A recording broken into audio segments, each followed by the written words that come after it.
Nagtapos ang ikalawang araw ng pagtitipon na nanatiling mapayapa, maayos at organisado. Bagamat napakaraming dumalo sa 3 araw sanang peaceful rally sa iba't ibang bahagi ng Metro Manila, nananatiling kontrolado at mahinahon ang sitwasyon mula sa pagsisimula hanggang sa pagtatapos ng aktibidad.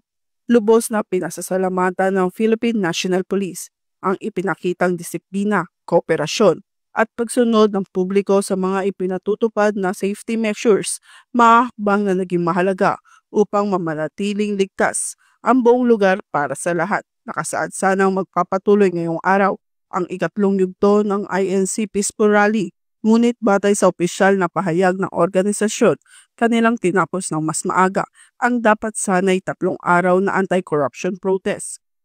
Samantalang nananatiling full alert ang Philippine National Police at muling nananawagan sa publiko na patuloy na sumunod sa mga safety protocols, maging mapagmatsyag at agad na mag-ulat ng anumang kahina-hinalang aktibidad upang matiyak ang kapayapaan at seguridad ng lahat.